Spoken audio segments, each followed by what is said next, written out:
I want to say welcome once again to this lesson of P7, Term 2, and our topic is rights, responsibilities, and freedoms. Rights, responsibilities, and freedoms. Then the subtopic is animal needs and freedom. Animal needs and freedom. So under animal needs and freedom, let's start straight away with taking a look at the vocabulary used in this topic. And these are the new words you may expect to be finding in that topic. Here is the list. As seen, yes, in your book. It appears in your book, but we indicate here for those who are following and they have not yet got the workbooks, maybe they misplaced them. This is a bit of kind of a slight reflection of what you have in the book. Details are always given in the workbook. When I say we have an activity on this page, it means that activity is in the workbook on that very page. I'll be mentioning. So let's look at the vocabulary used under this subtopic, animal needs and freedom.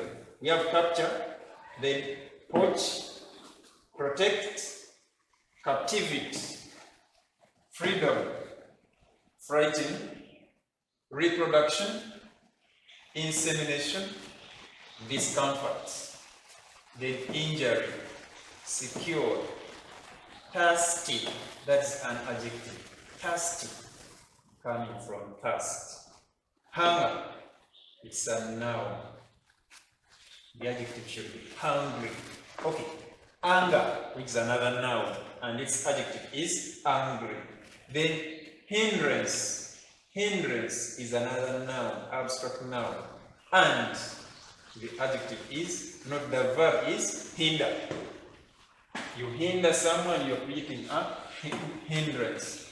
Then natural, we have natural, and finally poacher, according to our list. The book may have many more lists, and the dictionary, okay, many more new words, but the dictionary has all the meanings you want connected to the verbs, or nouns, or adjectives, or adverbs you are talking about in the vocabulary list given. So let's slightly talk about formation of words, or derivatives we can get from these three words that are given to us. We have the verb, okay, we have the verb capture. From capture, think of other words you can form from capture, and you'll get words like captive, words like captive, words, and this is a noun. A person or an animal that has been captured is a captive. Then capture, still you can get captor, which is another noun. One who captures is the captor. Capture, capturing is the other form of the verb. Capture, capturing. Yes, you can talk of captivity, captivity, which is an abstract noun. This is a verb. So that's all about word formation from capture. We can talk of words like captive, that's a person or an animal that has been captured, or a bird that has been captured. Then the captor is the person who has done the capturing. Then capturing is a verb. Captivity, yes, the condition or the situation in which you are not allowed to move freely or to do things freely. Then we say you are in captivity. If you keep an animal in captivity, then you get it from its natural habitat and you keep it somewhere where you stop it from accessing any other stuff it would want, or anywhere else it would want to go. We say you are keeping it in captivity. You are a captor. In other words, the animal is the captive. Let's go to poach. Yeah, from poach we say another word formed as poacher, which is easy there. Poacher. A poacher is that person who does poaching. Poaching means illegal killing of animals from national parks. That is poaching, as taught in SST. Now we slightly emphasize the SST stuff here. Okay, from poach, people who do poaching are the ones we call the poachers. from protect. Protect, protection is the noun you can form. Do I need to write it anywhere? Maybe not now. Yes, protect, protection. You can form the noun protection from protect. Next is captivity. Yes, captivity. We have talked about captivity, which is a noun, an abstract noun from capture.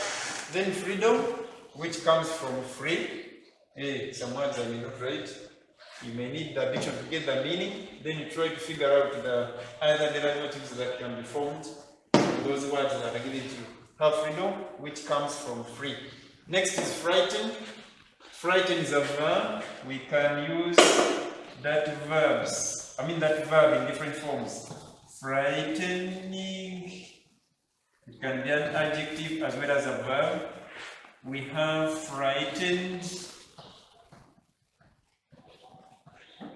Yes, frightened. We can also have fright, which is an abstract noun. Yes, all those are connected to frightened. Next is reproduction, and that's a noun from reproduce. Then insemination. Yes, you make an animal conceive artificial style. Yes, you use a syringe to inseminate or to push sperms from a male animal into the female animal. We say you are inseminating it. Therefore, what you are doing is called insemination, as emphasized in science. P.7 cattle keeping should be term 2, if not term 1. Not very sure of that science. So let's go to discomfort. Yes, discomfort, which is the opposite of comfort. Discomfort is the opposite of comfort. If you are in discomfort, you are unable to do whatever you are supposed to do, or you are feeling some bit of pain in one way or another. That's being in total discomfort. Then injury. Injury is a noun. We can get the verb from injure, which is injure. That is a verb. If you are injured, let's use injured as well.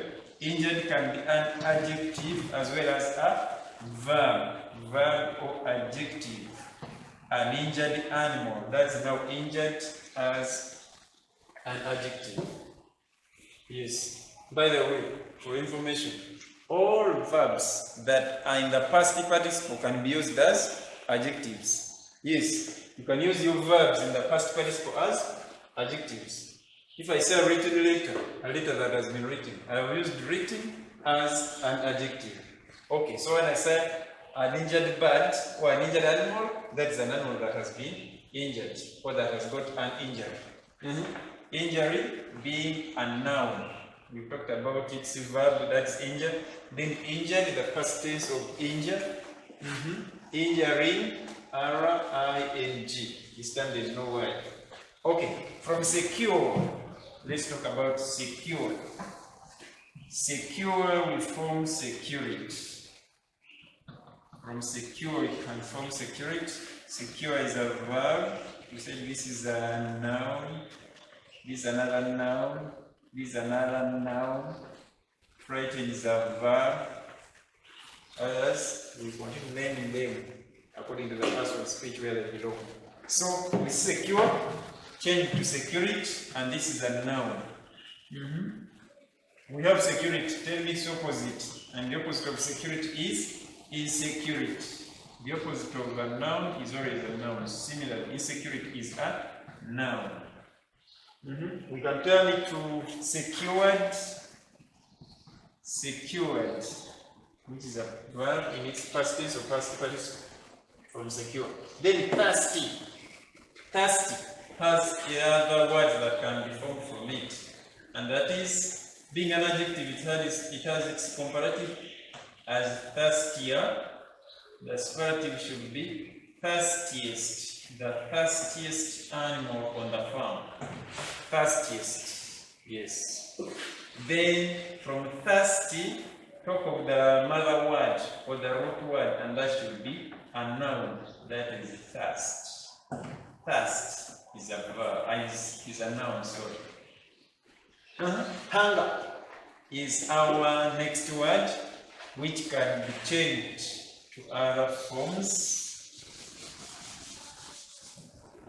like hungry, and hungry is an adjective.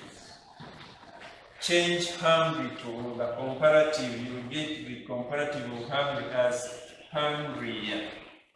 What about the superlative? The superlative will be hungriest. Hungriest. We said hunger is a noun. Thirsty is an adjective. Then thirst is a noun. Next is anger, just like hunger. We have anger, which changes to angry, adjective, angrier, adjective still, and that's comparative, and angriest, which is the superlative degree of angry. Then hindrance, we told you, hindrance comes from hinder. Then nature is an adjective from nature. From nature. Nature is the noun, the adjective is nature. Mind about that. Poacher comes from poach, one who does the hunting of animals from a national park without any permission. That is illegal. We are saying use the words in the list above to construct meaningful sentences. We're going to be constructing meaningful sentences using the words given in that list above. Having mastered the way they can turn to different forms, you may need a dictionary to get the meanings of those words before you start thinking about constructing sentences using those exact words. Get the meaning first, then you can start thinking about how best you can use that word in a sentence. We have a lot of new abbreviations to master. Those who listen to your teachers of P6, I believe this should be a repetition of that work. That's why I have left it in your book for you to revise. WSPA. We have words, short forms like, we are now on page 43. Page 43 of our work. WSPA, then USPA, Uganda Society for Protection of Animals, USPA, as shown in your workbook. We have AVAR, AVAR, which is Association of Veterinarians for Animal Rights. That is AVAR. All those short forms you are supposed to master, they are connected to animals, especially in Uganda. ADI, Animal Defenders International. Animal Defenders International. Which other ones do I see here? We see ABS, which is Animal Behavior Society. Animal Behavior Society. Then you wake. Yeah. If you learned it at a later age, should have been before. You wake. Uganda Wildlife. Where do I write wildlife? Because it's a common mistake most people make when writing wildlife. Uganda Wildlife Education Center. That is, you wake. Master all those short forms. Uganda Wildlife. That one. Education Center. Yes, it's an organization that caters for the safety of wild animals from their natural habitats, which were created by the government, and those are the national parks. Uganda Wildlife Education Center. Kids go there, others visit that place to learn more about wildlife. Wildlife means animals, birds that are still in their natural habitat. Those are the wild, that's the meaning of wildlife. WCU, and that is Wildlife Clubs of Uganda, plus other short forms. I've seen vet, which most of you change to something else. Our answer is veterinary surgeon. Master the spelling of surgeon. Did you use capital letters? Oh, sorry. We don't need capital letters. Change to small letters. Small v, small s. A vet is a veterinary surgeon. Master that. Not a veterinary doctor. You need a dictionary to learn something about that. Then CAPS is something to do with CAPS, and that is captive. I explained the meaning of captive. Captive Animals Protection Society. The society that protects animals that have been held captive or that have been captured is that one, which is CAPS. that is Captive Animals Protection Society. So learn more about those abbreviations and make sure by mock time, because this is term 2 work. So term 2 work means by the end of term 2, when we do our mocks, we are supposed to have mastered all that work. Yes. Thank God you're still learning with us, and this is all the time. You're still with us on these YouTube lessons, but you need to master something so that you create an unfair advantage for yourself. Yeah. By the time we come back to sit in the classroom, you are the level of mocks. What's wrong with that? Always nothing. Using needed, we are looking at the structures, but before we look at the structures, maybe let me tell you to do some activity on page 43. As you can see, there's a simple activity about the very words I've been explaining about on page 43. How many numbers? 1, 12 to 11, then 1, 12 to 5. Those are 16 questions. We have 16 questions. Before we go to the structure part of our lesson, that is the use of needed, have, plus something else that we're going to see. So we are looking at how we can use needed in the past. Attention, sorry, in the past.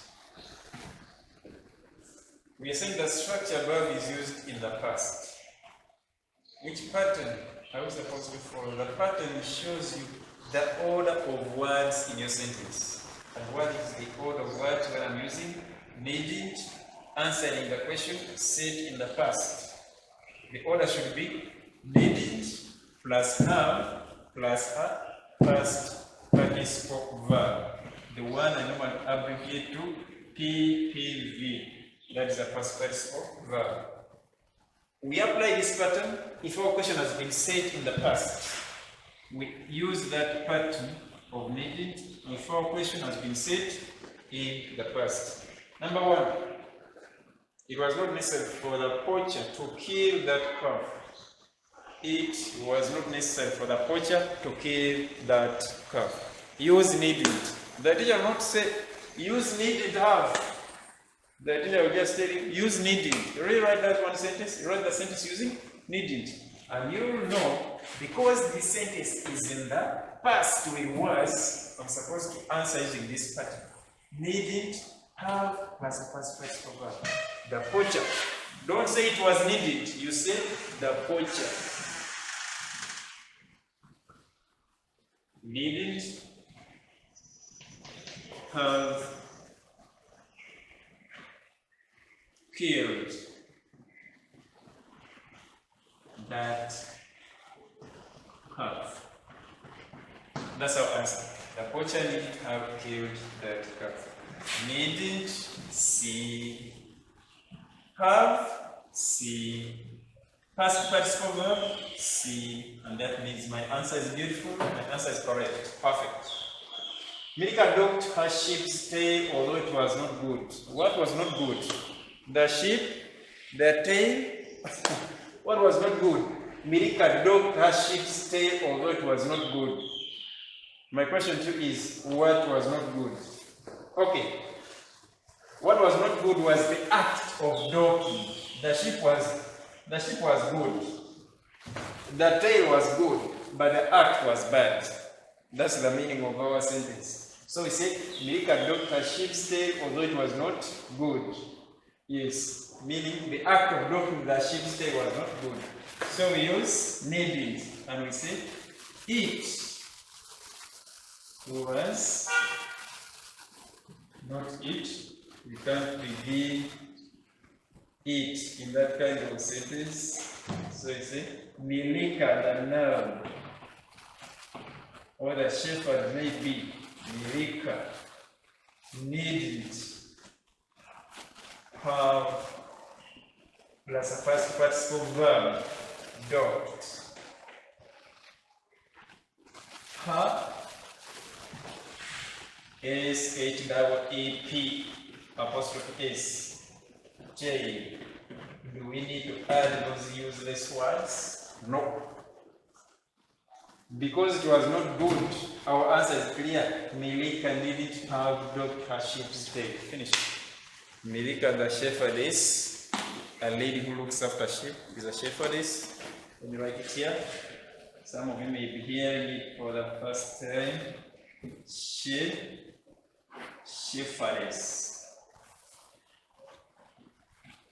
And shepherdess means will be our opposite of this shepherd. One who looks after sheep is a shepherdess, or a shepherd if he's a man. What about a goat? One who looks after goats will be a goatherd. Do we have a goatherdess? I'm not sure we have that word in English. Goatherds look after. I don't know when my chalk is yummy. Look after sheep. Who is one who say looks after sheep? No, looks after goats, sorry. Whereas shepherds look after sheep. So we say Milika needed to have docked her sheep's tail. Page 44 has everything we need to do in our activity about the use of needed. Now we look at another structure, which is I think the second last one, and that is the use of much as. The use of much as within the sentence. We are saying that the verb pattern is used to join contrasts. And contrasts are those very sentences we can join using although,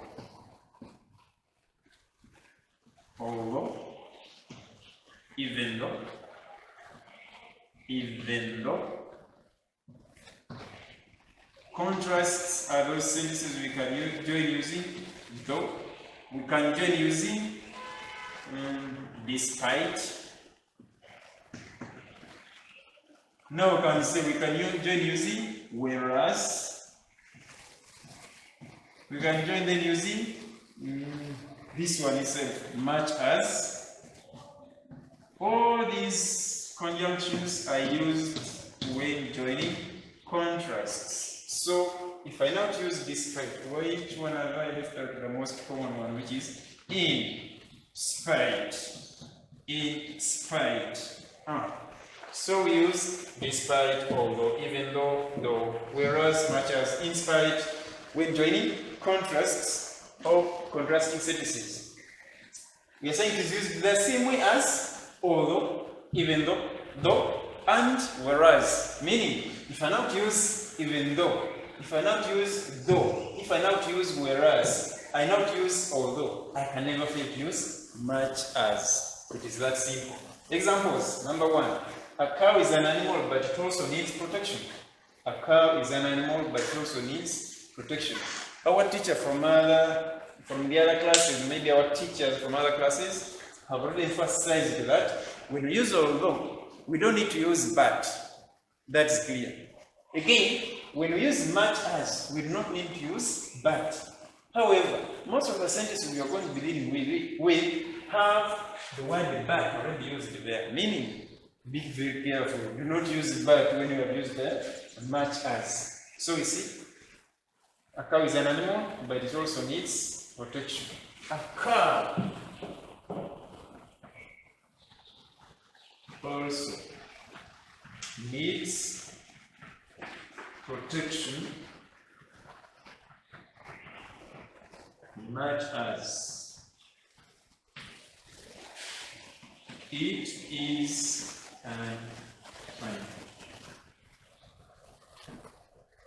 A cow also needs protection, much as it is an animal. Don't forget to punctuate your sentence with that full stop. You can also be asked to use much as at the beginning, but for now, that's not what we're talking about. We're talking about the use of much as within the sentence. Despite the fact that animals do not talk, they need our protection. Despite the fact that animals do not talk, they need our protection. Answer. Animals need our protection much as they Is it do not or don't in food? Do not talk. I'll repeat my answer. Animals need our protection much as they do not talk. When I use much as, I don't need to use despite. These are words to leave out, despite the fact that. Yes, we have an activity about that, but before I direct you to the activity, is it on the same page as the next activity? Yeah, they're on the same, no, different pages. We have much as the activity is on page 44.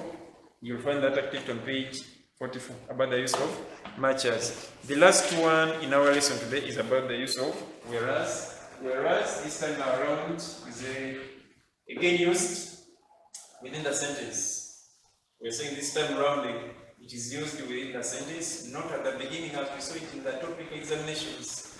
So you look at the examples. I told you examine those conjunctions that I used to join contrasts, meaning when I use it, I may not need but, I may not need despite, I may not need in spite, even though, and those other conjunctions that I used to join contrasts. The farmer used a lot of capital. He has not made much profit. Sorry. The farmer used a lot of capital. He has not made much profit. Use whereas. If you have to begin whereas, this is how your answer will sound. Whereas the farmer used a lot of capital, he has not made much profit. Use whereas within the sentence. The farmer has not made much profit.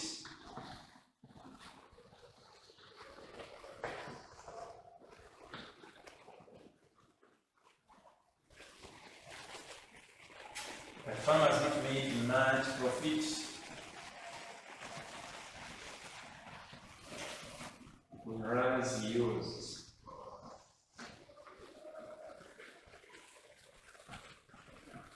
Used a lot of capital.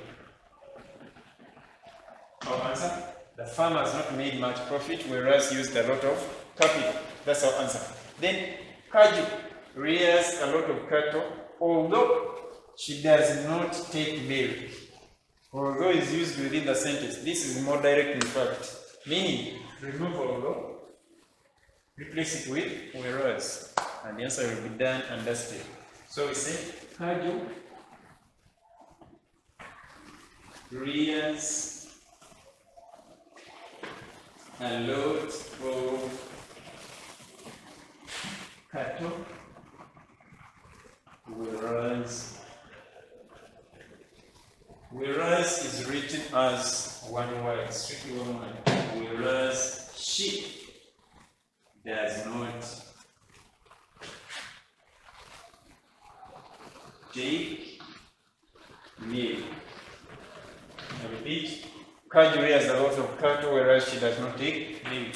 That's our answer, and that's our last part of the lesson. The last part of our lesson is that very well on page 45. A blessed day to you. Thanks for watching. Thanks for learning with us. I hope you find these activities very easy and you answer them according to the expectations of the teacher and you satisfy your learning needs in this lengthy lockdown. God bless you. See you next time. Enjoy your day. Goodbye.